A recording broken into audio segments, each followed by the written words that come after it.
نحمدہ ونصلی علی رسولہ الکریم، بسم اللہ الرحمن الرحیم۔ ویسے ہم بچپن سے ایک روایت کو سنتے آ رہے ہیں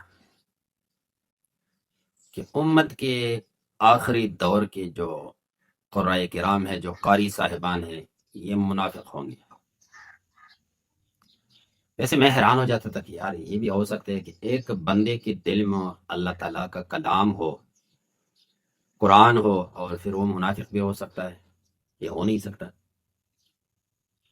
کیونکہ قرآن جو ہے نا یہ بہت عظیم کتاب ہے اور یہ بذات خود معجزہ ہے۔ لیکن وہ بات جو ہے نا یہ صحیح ثابت ہو گیا، کیونکہ پرسوں کی بات ہے، صبح خیبر پختونخوا ضلع سوات،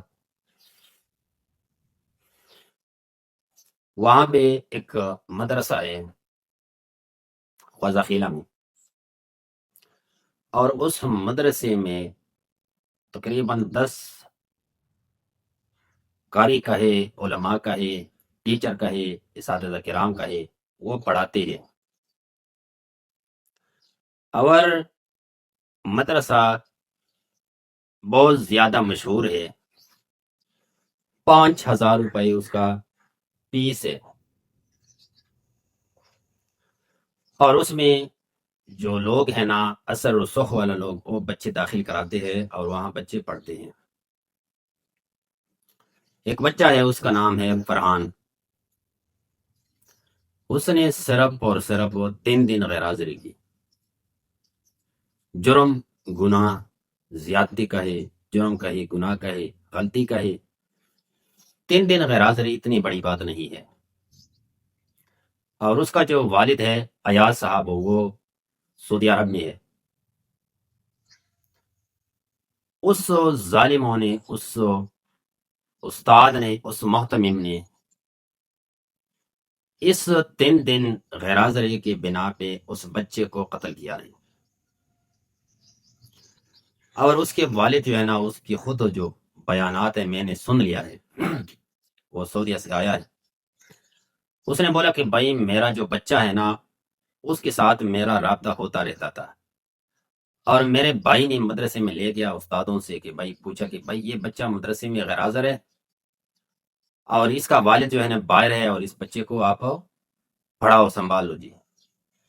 بچے اکثر گھر میں شکایت کرتا تھا کہ ہمارے مدرسے میں سزائیں زیادہ دیتے ہیں، یہ ہوتے ہیں، وہ ہوتے ہیں، لیکن میں نے بچے کے بیان کو اور بچے کے الفاظوں کو دھیان نہیں کیا، توجہ نہیں دیا۔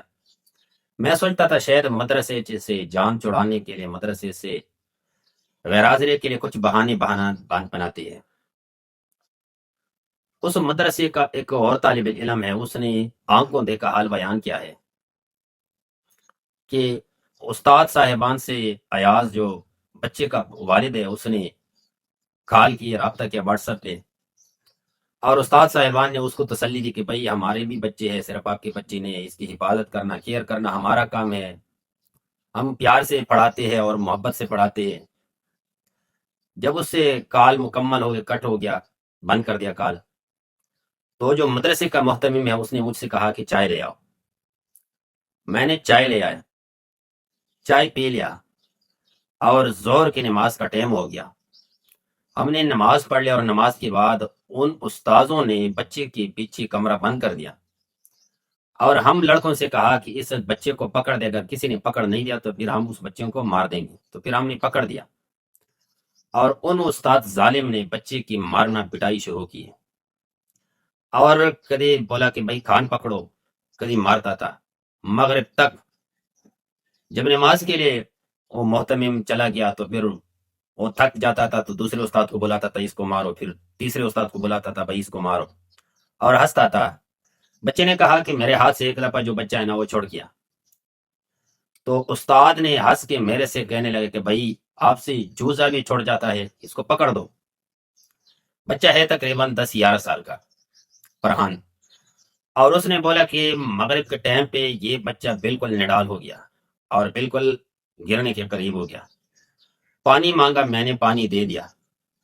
استاد نے نماز پڑھ لیا اور نماز سے آتے ہی اسی طرح سپیڈ سے دوڑ کے آیا جس طرح فٹ بال کے لیے کوئی بندہ دوڑتا ہے فٹ بال کو لت مارنے کے لیے، اور اسی فٹ بال کی طرح بچے کو لت ماری، پھر دوسری لت ماری، پھر بچہ زمین پہ گر گیا اور اس نے بچے کو گالی دی کہ بھائی پلان کے بچہ کھڑے ہو جاؤ، تیرا پلان مکر کرتے تھا، حتیٰ کہ وہ بچہ اللہ کو پیارا ہو گیا. پھر حکومت نے اس مدرسے کا جو ہے نا اس کی انکوائری کی، ویریفیکیشن کیا.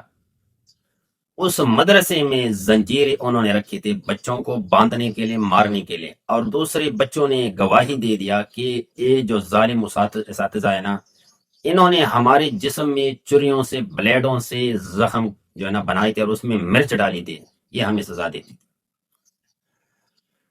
تو میرے بھائیو، یہ وہی وقت ہے جو امت کے آخری دور کے جو قاری ہے نا، یہ منافق نکلے. اور اس کے دادے نے بیان دے دیا، فرحان کے دادے نے، کہ سب سے پہلے اس جو محتمم ہے مدرسے کا جو قاری ہے نا، اس نے بچے سے بدکاری کی، اور پھر بدکاری کے جو لعنت ہے اس کو چھپانے کے لیے انہوں نے بچے کو قتل کیا. تو میرے بھائیو، یہ اس عذاب سے، اس سزا سے جس سے لوط علیہ السلام کی قوم کو اللہ کریم نے تباہ و برباد کر دیا، وہ لعنت ہمارے علاقے میں، ہمارے ملک میں، ہمارے دور میں، ہمارے معاشرے میں ایسے لوگ کرتے جس کے دل میں قرآن ہو. بہت افسوس کی بات ہے. تو میری گزارش ہے کہ جس بندے نے ظلم کیا، چاہے بچے کے ساتھ ہو، چاہے بچی کے ساتھ ہو، چاہے عورت کے ساتھ ہو، چاہے مرد کے ساتھ ہو، اس بندے کو اللہ کے واسطے مکمل سزا دینا چاہیے. جس طرح انہوں نے بندے کو قتل کیا اس طرح اسی کو قتل کرنا ہے، جس طرح انہوں نے بچے کو قتل کیا اس طرح اسی کو قتل کرنا چاہیے. اس قانون بننا چاہیے. ہمارا 100 سال پرانا قانون ہے جس میں کوئی پتہ ہی نہیں کہ بھائی جو بھی بندہ کرے، بس پیسے والا بندہ چھوڑ جاتا ہے اور غریب بندہ پس جاتا ہے. اکثر ہم سننے میں بار بار اس واقعات کو ہم سنتے ہیں کہ قاتل جو ہے نا وہ رہا ہو گیا اور مقتول کے ورثات جیل میں چلے گئے. اور ایسے بھی واقعات ہم نے سنے ہیں، اخباروں میں دیکھے ہیں، خبروں میں پڑھی ہے، دیکھے ہیں کہ مجرم 10 سال پہلے مر جاتا ہے اور 10 سال بعد یعنی گھر میں مر جاتا ہے اور 10 سال بعد اس کی سزا کو سنا دیتے ہیں. اور مشہور واقعہ ہے ذوالفقار علی بھٹو جو ہے نا، اس کی سزا جو ہے نا، اس کا کیس جو ہے نا تقریباً 40 سال بعد سنایا. یعنی وہ دنیا سے چلے گئے، قتل ہو گئے، پھانسی پہ چڑھایا،